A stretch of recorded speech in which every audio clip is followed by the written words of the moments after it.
Hi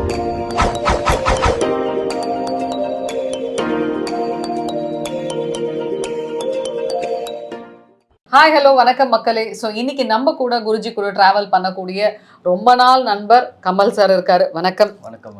so நம்ம நிறைய விஷயங்கள் டிஸ்கஸ் பண்ணோம். இன்னைக்கு ஒரு முக்கியமான ஒரு கேள்வி முன்வைக்கலாம்னு இருக்கேன். அதாவது பார்த்தீங்கன்னா நிறைய பேருக்கு வியாபாரம் நல்லா ஓஹோன்னு போயிட்டு இருக்கும். திடீர்னு அந்த வியாபாரம் முடங்கி போயிடும்னு சொல்லலாம், இல்லை ரொம்ப டல்லாக இருக்கும்னு சொல்லலாம். இதுக்கு மக்கள் சொல்லக்கூடிய வெவ்வேறு விஷயங்கள் என்ன அப்படின்னு பார்த்தீங்கன்னா, எனக்கு கந்திஷ்டி ஆயிடுச்சுன்னுவாங்க. சில பேர் பக்கத்தில் இருக்கவனோட வயிற்றுச்சல்னுவாங்க, எனக்கு ஏதோ பண்ணிட்டாங்கன்னுவாங்க. இந்த மாதிரி ஏகப்பட்ட விஷயங்கள் சொல்லிக்கிட்டே போவாங்க. இதுக்கு இந்த பிரச்சனைக்கு குருஜி கிட்ட என்ன தீர்வு கிடைக்கும்? சார், நீங்கள் சொன்ன மாதிரி தான். இப்போ ஒரு பிஸ்னஸ் முடங்குறதுக்கு நிறைய காரணங்கள் இருக்குது. ஒரு ஜாதக ரீதியாக முடங்கலாம், இல்லை நீங்கள் சொன்ன மாதிரி யாராவது செய்வனை வைக்கலாம், இல்லை கந்திஷ்டி வைக்கலாம், இல்லை உங்கள் டைம் சரியில்லைனா கூட இருக்கலாம். ஸோ இந்த மாதிரி விஷயத்துக்கு எல்லாமே நீங்கள் போய் அவர்கிட்ட கேட்டால் தான் தெரியும். ஸோ எனக்கு தெரிஞ்ச விஷயத்தில் நான் சொல்கிறேன், இந்த தான் பேசிக்கான ஒரு இன்ஃபர்மேஷன். என்னென்னா பிஸ்னஸ் சரியாக போகலைன்னா இதெல்லாம் இருக்குன்னு நம்ம சொல்லலாம். பட் இதனால தான் ஆச்சுன்றது என்னால் சொல்ல முடியாது. நீங்கள் போய் அவர்கிட்ட உட்காந்தா தான் அவர் டீட்டெயிலாக சொல்லுவார். உங்கள் ஜாதகம் ஏன் முடங்குச்சு, எதனால் முடங்குச்சு, யாரால் முடங்குச்சு, உண்மையாலுமே செய்வினை செஞ்சுருக்கிறாங்களா. உங்கள் டைம்லாம் வேஸ்ட் பண்ண மாட்டார் அவர். இதனால தான்ப்பா இந்த ஜாதகம் முடங்கியிருக்கு, இது செஞ்சுக்கோ, இதெல்லாம் பண்ணிக்கோ, சரியாயிடும். ஸோ அந்த டைம் ரீதியாக இப்போ உங்கள் ஜாதகம் இயற்கையாகவே அது முடங்கும். அவர் சொல்லியிருக்காரு என்கிட்ட அவர் சொல்லியிருக்காரு, இந்த மாதிரி இயற்கையாகவே முடங்கும். ஒரு நல்ல எப்பவுமே ஜாதகம் சீராகவே போகாது. ஒன்று ஏற்றமாக இருக்கும், ஒன்று இறக்கமாக இருக்கும். ஸோ இறங்குற டைமில் இயற்கையாகவே அந்த ஜாதகம் வேலை செய்யாமல் போயிடும். அந்த டைமில் நீங்கள் என்ன செஞ்சாலும், என்ன மாதிரி பிஸ்னஸ் செஞ்சாலும் உங்களுக்கு முன்னாடி போகாது. நம்ம என்ன நினச்சிட்டு இருப்போம், நம்ம இவ்வளோ 100% எஃபெக்ட் போடுறோமே, ஒன்றுமே ரிட்டர்ன் வரலையே அப்படின்னு நம்ம நினச்சிட்டு இருப்போம். பட் அதை போய் நீங்கள் அவர்கிட்ட உட்காந்து நீங்கள் நிறைய பேசும்போது தான் அவர் கரெக்டாக சொல்லுவார், இதனால தான் உங்களுக்கு இந்த மாதிரி ஆயிருக்கு. ஸோ நீங்கள் இதை சரி பண்ணிக்கணும் அப்படின்னா நீங்கள் இதெல்லாம் பண்ணிக்கோங்கன்னு சொல்லி அவர்கிட்ட சொல்லிடுவாங்க அவங்க. ஸோ அதான் சொல்ல, கிளைண்ட் கிட்ட என்ன பேசுகிறாங்கன்னு எனக்கு தெரியாது. ஆனால் நீங்கள் அதை பற்றி தெரிஞ்சுக்கணும் அப்படின்னா நீங்கள் போய் டைரெக்டாக அவர்கிட்ட போய் உட்காந்து பேசும்போது உங்களுக்கே தெரிஞ்சிடும். இதனால தான் என்னால் பிஸ்னஸ் கரெக்டாக இந்த டைம்லேருந்து இந்த மாதிரி ஆயிடுச்சு அப்படின்னு கரெக்டாகவே சொல்லிடுவார் அவர். அப்போ உங்களுக்கே தெரியும், ஆமாம் இதனால தான் இந்த ஜாதகம் பிரச்சனைனால தான் எனக்கு இந்த பிஸ்னஸ் அடிபட்டுச்சு அப்படின்னு சொல்லி நீங்களே புரிஞ்சுப்பீங்க.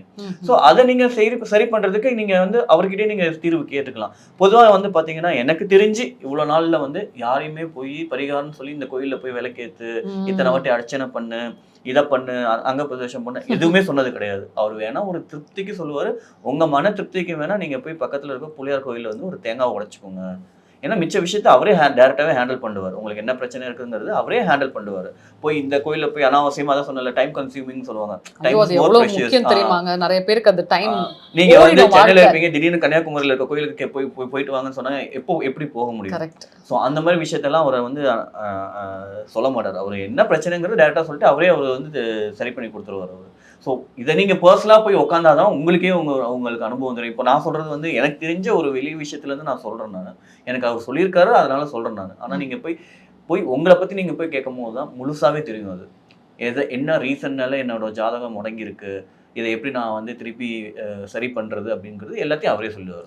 இப்போ சில பேர் சொல்லுவாங்களே, உனக்கு நேரம் சரியில்லை, உனக்கு இந்த விஷயங்கள் நடக்குது, கிரகங்கள் கோளாறாக இருக்குது, ஜாதகத்தில் இந்த மாதிரிலாம் அமைப்பு மாறுது அப்படின்னு சொல்லிட்டு. ஸோ அந்த மாதிரி இயற்கையாகவே சில விஷயங்கள் நடக்கிறப்போ நமக்கு சில விஷயங்கள் நடக்கும், அதோட இம்பேக்ட் இருக்கும். ஸோ அதெல்லாம் இப்போ ஐயா கிட்ட, சுவாமிஜி கிட்ட பார்க்குறப்போ அதுக்கு ஏதாவது முன்கூட்டி ஏதாவது பண்ணுவாரா? அது எல்லாமே அதான் சொன்னல, உங்களுக்கு என்ன பிரச்சனை. இப்போ நீங்கள் ஒரு ஜாதகத்தை நீங்கள் அதான் சொன்னீங்க, நீங்கள் ஜாதகம் கொடுக்கணும்னு அவசியம் கிடையாது. உங்கள் பேர் சொன்னாலே ஒரு ஜாதகம் அவர்கிட்ட வந்துடும். நான் சொன்ன மாதிரி தான் போன தெய்வங்கள் பேசுறதுனால உங்க பேசுறதுனால தெய்வங்கள ஜாதகத்தை சொல்லிடும். ஸோ அந்த ஜாதகம் கொடுக்கும் போதே உங்களுக்கு தெரிஞ்சிடும், இன்னைக்கு நீங்க நல்லா இருக்கீங்களா, இன்னும் ஒரு 10 மாசம் கழிச்சு எப்படி இருப்பீங்கன்னு சொல்லுவார் அவர். நீங்க 10 மாசம் கழிச்சு ஒரு 4 மாசம் உங்களுக்கு சரியில்லை, நீங்க இந்த சரி பண்ணிக்கோங்க அப்படின்னு முன்கூட்டியே நீங்க சரி செஞ்சுட்டீங்கன்னு வச்சுங்களேன், வர ஆபத்து முன்னாடியே நம்ம சரி பண்ற மாதிரி தான். ஸோ அந்த மாதிரி தான் அவர்கிட்ட நீங்க போய் எல்லா விஷயமும் தெரிஞ்சுக்கிட்டு நீங்க சரி பண்ணிக்கலாம். ஸோ அது மட்டும் இல்லை, நீங்கள் நம்ம சொன்ன மாதிரி தான் நிறைய பேர் நிறைய பிரச்சனைகளோடு வரும்போது அவர் எலுமிச்சப்பழம் கொடுப்பாரு, கயிறு கொடுப்பாரு, குங்குமம் கொடுப்பாரு. அது அவ்வளோ பவர்ஃபுல்லாக இருக்கும். ஏன்னா நமக்கு தெரியாது, எனக்கு ஒவ்வொரு வாட்டியும் அவரோட முறை மாறிக்கிட்டே இருக்கும். ஸோ இந்த பழம் வாங்குறதுக்கு, கயிறு வாங்குறதுக்கு, குங்குமம் வாங்குறதுக்குன்னு நிறைய பேர் வருவாங்க. ஏன்னா அது வாங்கிட்டு போய் அவங்களுக்கு நிறைய சக்ஸஸ் ஆகிருக்கு. அவர் என்ன பண்ண, அவர் வித்தியாசமாக ஒரு விஷயம் சொல்லுவார், என்னன்னா அந்த எலுமிச்சப்பழத்தை வச்சு குளிச்சிருங்கன்னு சொல்லுவார் அவர். குடிக்கவும் சொல்லுவார், குளிக்கவும் சொல்லுவார். ஸோ அதான் உங்களுக்கு என்ன பிரச்சனையோ அதுக்கேற்ற மாதிரி அவர் வந்து ஒரு சொல்யூஷன் சொல்லுவார். ஸோ அதெல்லாம் பண்ணி நிறைய பேருக்கு நிறைய பிரச்சனைகள் எல்லாம் தீர்ந்துருக்கு. அது ரெஃப்ரெஷ்மெண்ட், அதாவது ரொம்ப புத்துணர்ச்சியாக இருக்கும் நம்ம அது குளிக்கும் போதே. ஸோ இதை எல்லாமே நான் வந்து அவர் கொடுக்கும்போது நான் பார்த்துருக்கனால என்னால் இதை சொல்ல முடிஞ்சது. நீங்க ஒரு வாட்டி நீங்க போய் டைரக்டா போய் பார்க்கும்போது உங்களுக்குமே ஏதாவது பிரச்சனை இருந்தாலுமே, சின்ன பிரச்சனை இருந்தாலுமே சொல்லுவாரு, உங்களுக்கு இது சரியாயிடும், இந்தாங்க இந்த எலுமிச்சப்பழம் வச்சு நீங்க குளிச்சிடுங்க அப்படின்னு சொல்லுவாரு. ஸோ அந்த அது வந்து இங்க மட்டும் இல்ல, அவர் வந்து வெளிநாட்டுக்கும் அனுப்பிட்டு இருக்காரு. வெளிநாட்டுல இருக்க கிளைண்ட்ஸ் கூட அவங்க ஃபோன் பண்ணி எனக்கு வந்து எலுமிச்சப்பழம் கொடுங்க, இந்த மாதிரி ப்ராப்ளமா இருக்கு அப்படிங்கும்போது அவர் இங்கிருந்தே அவர் அனுப்பிவிடுவார் அவர். அது என்னால சொல்ல முடியாது. அது ரொம்ப வியப்பா பார்ப்பேன் நானு. இது வாங்குறதுக்கே இவ்வளவு பேர் வருவாங்களா அப்படின்ட்டு. ஸோ அந்த அளவுக்கு அந்த வைப்ரேஷன்ஸ் இருக்கும் வைப்ரேஷன் அப்படின்னு ரொம்ப நினைக்கிறேன். பாசிட்டிவ் எனர்ஜியா இருக்கும் அது. Super super. இப்போ இந்த மாதிரிலாம் பண்றாரு இல்லையா, இந்த மாதிரி இந்த பூஜை முறை இந்த மாதிரிலாம், இதுக்கு ஏதாவது டைமிங்ஸ் வச்சிருப்பாரா? இது நல்ல கேள்வி. ஆக்சுவலா என்னன்னா, நான் கூட இருந்து பார்த்த வரைக்கும் என்ன அப்படின்னா, இப்போ ஒரு 12 மணிக்கு நம்ம பூஜை பண்றோம் அப்படின்னு சொல்லும்போது 12 மணிக்கு இருக்காது. நாங்க வெயிட் பண்ணிட்டு இருப்போம். சரி, நான் ஒரு பூஜை முடிச்சுட்டு நம்ம சாமி கும்பிடலாமே அப்படின்ட்டு. ஆனா டைம் இழுத்துட்டே போகும். எனக்குமே ஃபர்ஸ்ட் இனிஷியலா நானே கேட்கணும்னு நான் ரொம்ப ஆர்வமா இருப்பேன். பட் அது என்ன ஆயிடுச்சுன்னா, இது ரெகுலர் ப்ராக்டிஸா, அதாவது 2, 3 தடவை நடக்கும்போது நம்ம வாய் சும்மா இருக்காது. நம்ம கேட்போம்ல அந்த மாதிரி. ஸோ நானும் கேட்டேன், என்னங்க நீங்க இந்த டைம்ல சொன்னீங்க, இப்போ 2 மணி நேரம் கழிச்சுன்னு. இல்ல, இது வந்து தெய்வங்கள் சொல்ற இன்ஸ்ட்ரக்ஷன்னால அவர் எந்த டைமுக்கு அவங்க எந்த டைம்ல உட்கார சொல்றாங்களோ அந்த டைம்ல தான் அவர் உட்காந்து பூஜையே பண்ணுவாரு. ஏன் அப்படின்னா அந்த டைம்ல தான் அவங்க மந்திரங்கள் சொல்லுவாங்க அப்படின்னு சொல்லியிருக்காரு என்கிட்ட. பட் அதான் அது எல்லாம் அவருக்கும் அவங்க தெய்வங்களுக்கும் இருக்க கனெக்ஷன் தான். இப்போ நீங்க சொல்றத வச்சு பார்த்தீங்கன்னா விடிய காலையில எந்த நேரம் எந்த டைம் இப்போ பாத்தீங்கன்னா நைட் 3 மணிக்கு உட்காருவாரு, விடியனா மத்தியானம் 12 மணிக்கு உட்காருவாரு, திடீர்னு நைட் 8 மணிக்கு உட்காருவாரு. அது நம்ம டைம் சொல்ல முடியாது. சும்மா உட்காந்துருப்பா, திடீர்னு வாங்க பூஜை பண்ணணும்னு அவங்க வீட்டில் சொல்லுவாங்க. கேட்டா தெய்வங்கள் பண்ண சொல்றான்னு சொல்லுவாங்க. ஸோ அதான் சொல்ல, அவருக்கு வந்து குருவே தெய்வம் தான். நம்ம மனுஷங்களுக்கு தான் நம்ம வந்து ஒரு வரமுறை இருக்கும். காலைல 4 மணிக்கு உட்காந்து சாமி கும்பிடுங்க, சாயந்தரம் 6 மணிக்கு விளக்கேத்துங்க அப்படின்னு நம்ம மனுஷங்களுக்கு தான் அந்த மாதிரி இருக்கும். பட் அவருக்கு டைரக்டா இன்ஸ்ட்ரக்ஷன் அங்க இருந்து வரனால அவங்க சொல்ற டைம்ல தான் அவர் சாமி கும்பிடுவார் அவரு. அதனாலதான் அவ்வளோ பவர்ல, என்ன சொல்றது, அவர் கொடுக்குற எலுமிச்சை பழம், கயிறு, குங்குமம் எல்லாம் அவ்வளோ பவரா இருக்குது. கேட்கவே ரொம்ப டிஃப்ரெண்டா இருக்கு.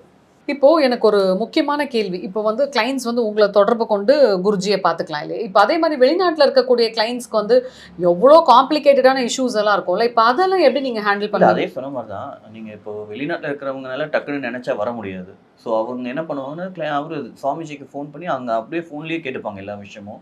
அது இல்லாமல் இப்போ ஏதாவது பிரச்சனை அப்படிங்கும்போது டக்குன்னு அவர் இந்த மாதிரி எலுமிச்சப்பழம் கொடுத்து அவருக்கு கொரியரில் அனுப்ப சொல்லிடுவாங்க. ஸோ கொரியரில் அனுப்பி விட்டு அவங்களுக்கு என்ன பிரச்சனை அதை தீர்வு பண்ணி கொடுத்துருவார் அவர். இப்போ இன்னொரு சந்தேகம். இப்போ ஒரு சில பூஜை முறைகள்லாம் வித்தியாசமா பண்றாருன்னு சொல்றீங்களே, இப்போ அது வந்து வெளிநாட்டு கிளைண்ட்டுக்கு வந்து இப்போ இவர் எப்படி பண்ணுவாரு? அவங்க வரணுமா?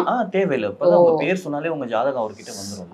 சொன்ன மாதிரி தான், உங்க ஜாதகம் அவர்கிட்ட வந்தானா அதுக்கேற்ற மாதிரி அவர் பண்ணி கொடுத்துருவார் அவர்.